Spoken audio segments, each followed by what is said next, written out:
Itu semuanya masih ada bekas-bekasnya di Ponorogo ini.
Assalamualaikum warahmatullahi wabarakatuh. Kembali lagi dalam acara YouTube channel kami, Humas Kementerian Agama Kabupaten Ponorogo. Perkenalkan, nama saya Arga, staf Kementerian Agama Kabupaten Ponorogo, dan saat ini saya singgah di salah satu pesantren. Baik, pesantren ini terletak di daerah Jalan Soekarno-Hatta, tepatnya di Kota Ponorogo. Dan pesantren ini sudah lama dipimpin oleh sesosok yang sangat luar biasa. Beliau bukan hanya sekedar pemimpin, tetapi juga beliau sudah menuangkan karyanya dalam beberapa buku yang nantinya juga kita akan kupas tuntas di sini. Dan sudah hadir di samping kiri saya, di sini ada pimpinan pesantren dari Ittihatul Ummah. Di sini ada Romo Kiai Haji Imam Sayuti Farid. Selamat siang, Ya, Romo selamat Yai. siang. Iya, alhamdulillah sehat ya. Dan beliau di sini sudah hadir juga, di sampingnya ada wakil dari pesantren Ittihatul Ummah. Di sini ada Bapak Ahmad Kirom yang sudah hadir di sini. Dan kita tadi juga sudah melakukan beberapa visitasi yang ada di pesantren ini dan turut dihadiri juga oleh Kepala Kementerian Agama Kabupaten Ponorogo. Dan di sini sudah ada Bapak Syaihul Hadi yang sudah ada di sini dari tadi, sudah memberikan kultum, kemudian kita juga sudah ada visit dan lain sebagainya. Baik Bapak Ibu sekalian, ini lagi di rumah aja dan kita tidak perlu berlama lagi karena kita akan mendengarkan sejarah dari berdirinya pesantren Ittihatul Ummah. Dan beliau nanti juga akan sedikit bercerita tentang sejarah berdirinya. Kemudian ada buku dari karya-karya beliau yang sudah dituangkan dalam sebuah buku yang ada di depan saya ini. Nanti kita akan sedikit kupas tuntas. Assalamualaikum warahmatullahi wabarakatuh. Terima kasih atas pengantar yang disampaikan oleh via Humas Kementerian Agama Ponorogo.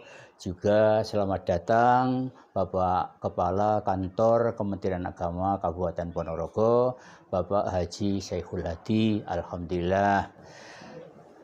Menyambung yang disampaikan oleh pemandu tadi, bahwa pada tahun 1970 saya berangkat dari Kediri, tempat saya mondok, Al-Islah Bandar Kidul Kediri. Saya mendapat surat tugas dari Kementerian Agama Jawa Timur supaya saya mengajar di Madrasah Muallimin Muallimat Ponorogo. Ringkas kata, lalu meskipun saya mempunyai kerabat komunitas di daerah Ponorogo, tapi saya masuk di daerah ini.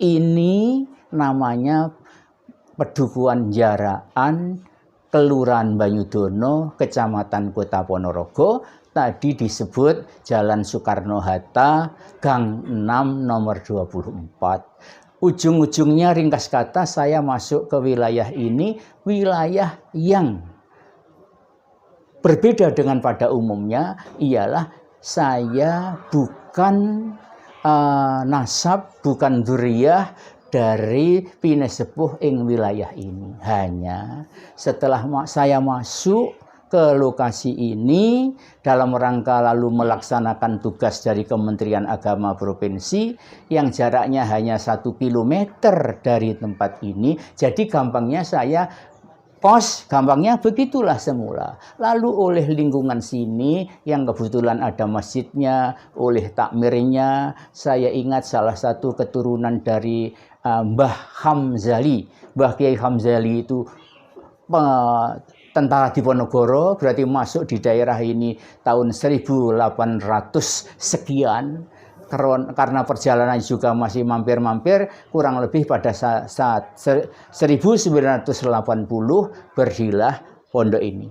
Kemudian ketika saya datang 1970 itu, pondoknya sedang merana, madrasahnya sedang merana atau vakum oleh orang tokoh keturunan Mbah Hamzali yang bernama Mbah Kiai Sujak Sulam. Saya dihimbau, Pak Sayuti, mbok sampeyan meneruskan mendirikan lagi pondok jaraan, madrasah jaraan yang dulu pernah ada dan sekarang dalam keadaan vakum.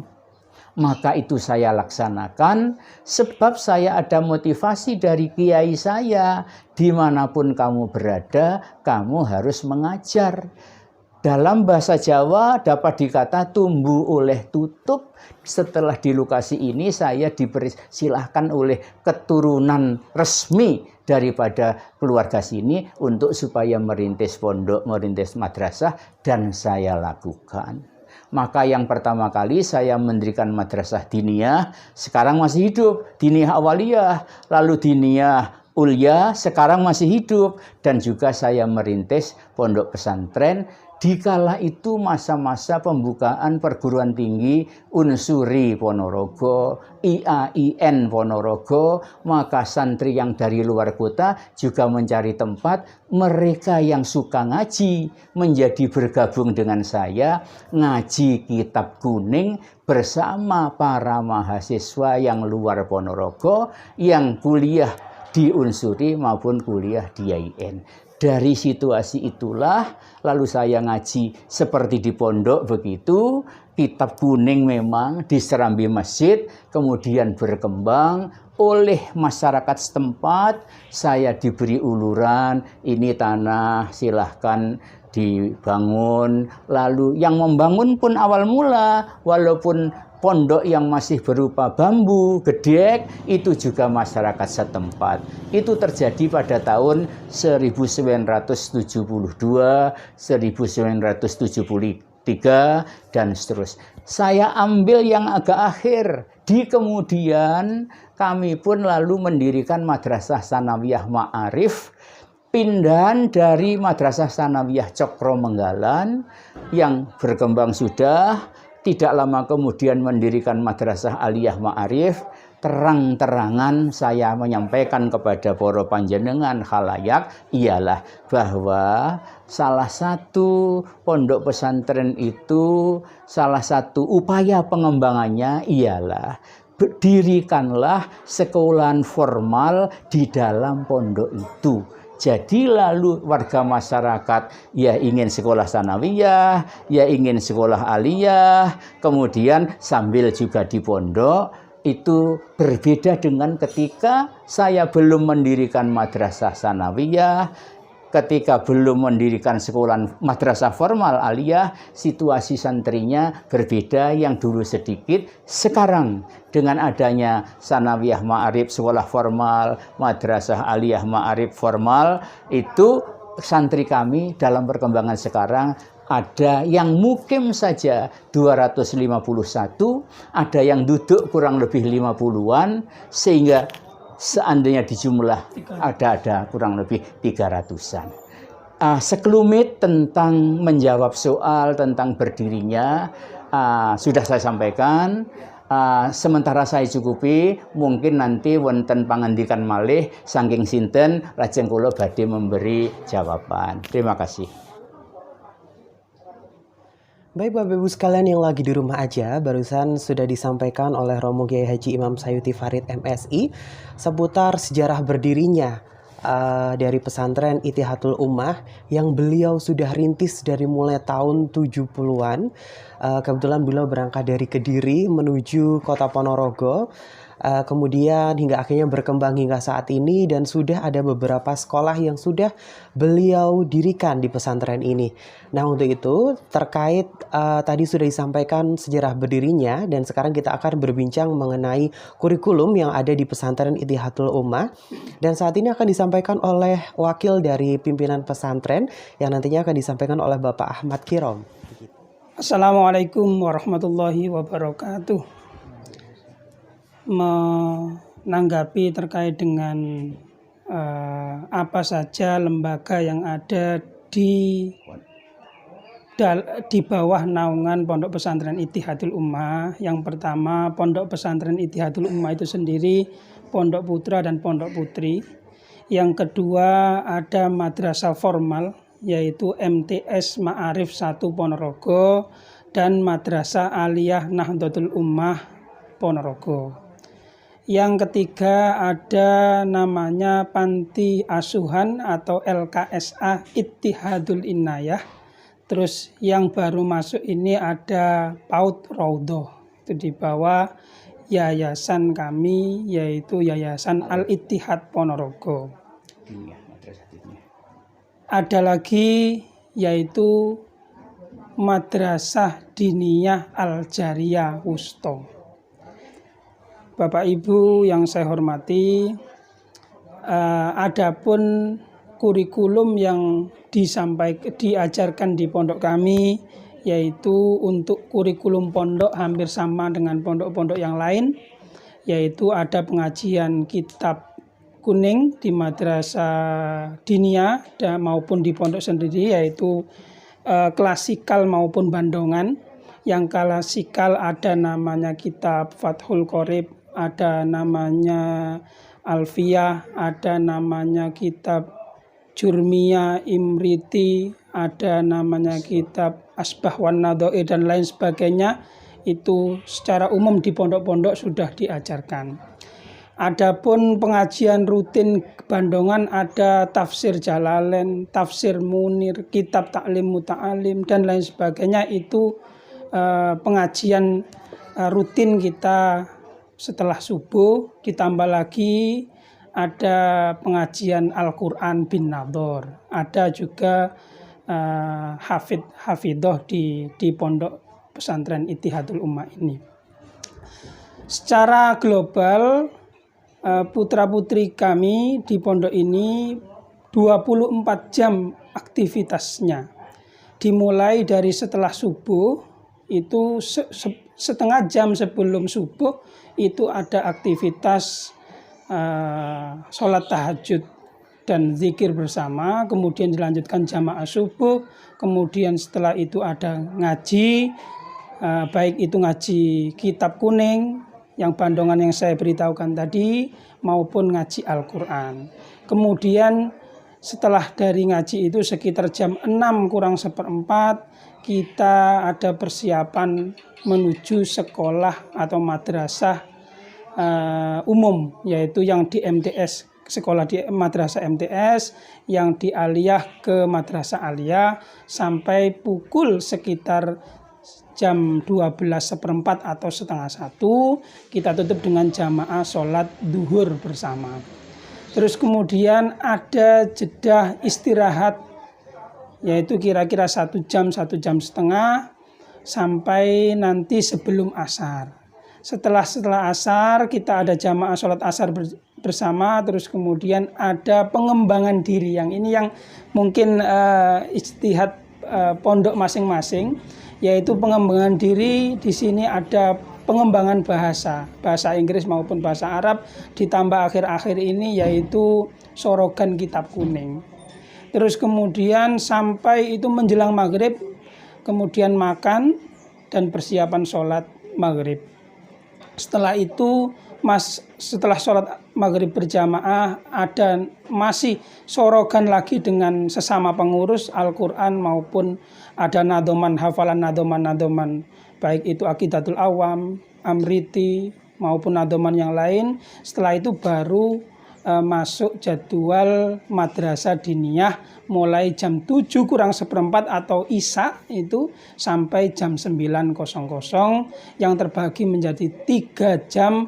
Jam pertama, jam kedua, dan yang jam terakhir ini kita buat belajar terbimbing bersama. Jadi materi yang sudah disampaikan baik di jam pagi, madrasah pagi, di jam sore kita review kembali di belajar terbimbing, kemudian kita baru sholat isya berjamaah jam 9:15 atau 21:15.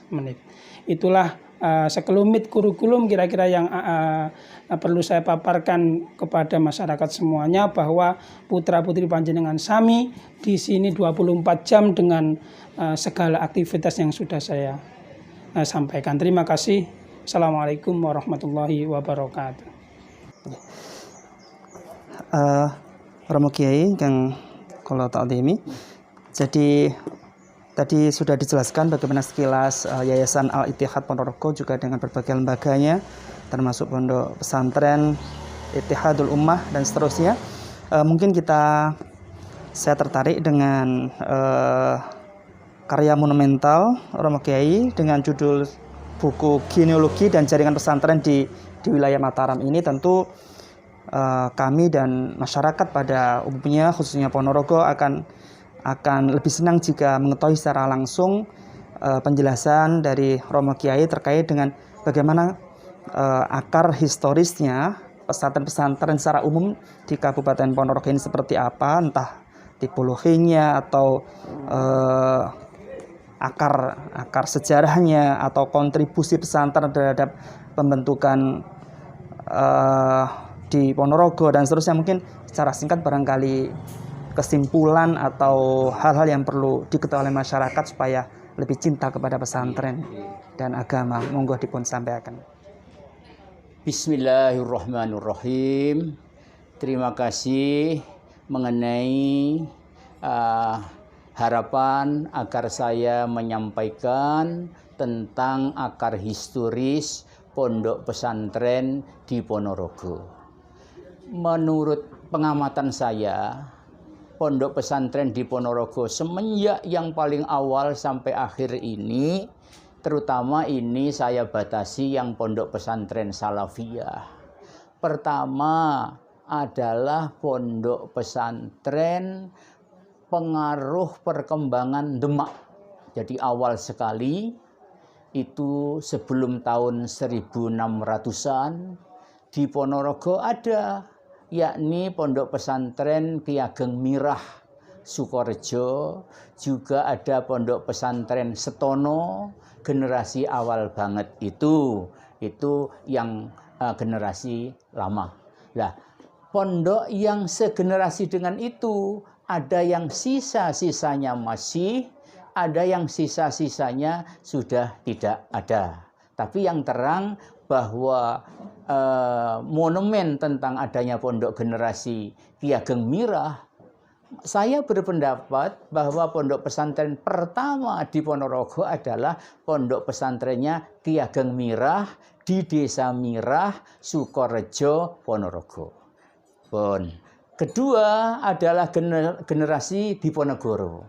Mengapa saya katakan ada generasi Diponegoro? Ada perang Jawa yang dipimpin oleh Diponegoro. Pusat peperangan ini di sekitar Magelang, Yogyakarta. Untuk diketahui bahwa Diponegoro sendiri itu adalah santri pondok. Saya pernah ke pondok yang dulu ditempati Diponegoro, namanya Pondok Melangi, Sleman, Yogyakarta. Lah, dan tentara Diponegoro yang kita tahu ikut perang dari masa ke masa, itu juga santri pondok. Jadi sepertinya waktu itu motivasi kepondokan yang digerakkan oleh Diponegoro, Pondok Melangi, pondok yang selain di Megelen, di Magelang, di Yogyakarta, dan di Boyolali sekitarnya itu. Saya ingin mengatakan bahwa tentara-tentara Diponegoro itu adalah santri pondok pesantren di sekitar itu. Lalu di Perang Jawa tahun 1825 sampai 1830 Diponegoro tertangkap, santrinya ada yang lari ke barat, ke utara, ke timur. Yang lari ke timur itu banyak juga di Ponorogo ini. Umumnya oleh karena mereka adalah sebenarnya adalah santri pondok sing dijak perang dening Diponegoro, maka ketika Diponegoro tertangkap, mereka melarikan diri ke suatu tempat mana saja, di daerah Madiun, daerah Magetan, daerah Ngawi, daerah Pacitan, daerah Ponorogo, ke timur lagi daerah Kediri, daerah Tulungagung, dan ke timur lagi ada, itu mereka mendirikan pondok pesantren. Untuk di Ponorogo antara lain, ya tentu saya mengatakan pondok pesantren Jaraan. Di sini tokohnya Mbah Hamzali, tentara Diponegoro. Kabarnya asal usulnya dari Banyu Biru. Banyu Biru itu suatu daerah di daerah Magelang kalau tidak salah. Kalau selain itu, pondok pesantren di Ponorogo yang pengaruh Diponegoro ada yang namanya di Gentan, daerah Jenangan, ada di Cokromenggalan, Mbah Ghazali. Pondok Nduri Sawu sendiri itu juga dulu pendirinya adalah tentara Diponegoro, Kiai Wahab namanya, Kiai Abdul Wahab. Lalu ada akhir-akhir ditemukan oleh wartawan di daerah Pelalangan Jenangan ada Masjid Sumbulan, ada lagi begitu. Lah, saya ingin membatasi bahwa tadi saya mengatakan ada tiga periode yang namanya pengaruh.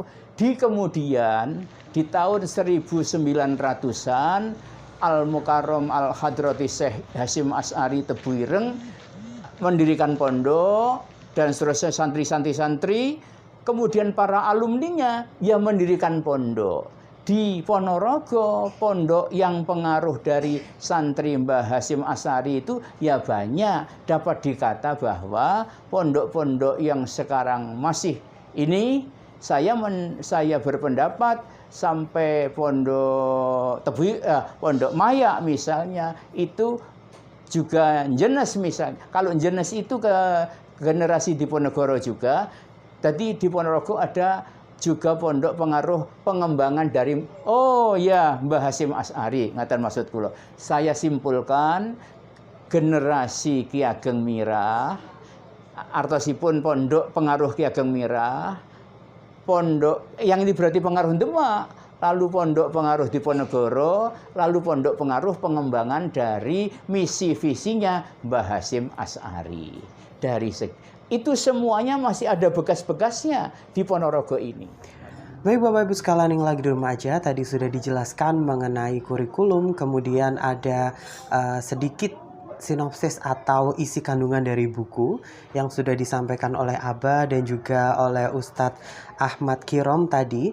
Dan sedikit saya ingin bertanya Abah dan mungkin juga Ustadz Kirom, sudah mulai tahun 70 pesantren ini didirikan. Saya boleh bertanya mengenai kontribusi dalam perkembangan agama Islam untuk masyarakat Ponorogo terkait berdirinya dari pesantren Ittihad Ummah yang saat ini sudah puluhan tahun berdiri di Kabupaten Ponorogo begitu. Terima kasih mengenai kontribusi pondok pesantren. Saya akan titik beratnya akan menjawab yang secara umum saja dulu, walaupun tadi dari pemandu mempertanyakan juga yang secara khusus kaitannya dengan Ittihadul Ummah. Tapi saya prioritas akan menyampaikan yang secara umum. Ada teori yang namanya motivasi alumni.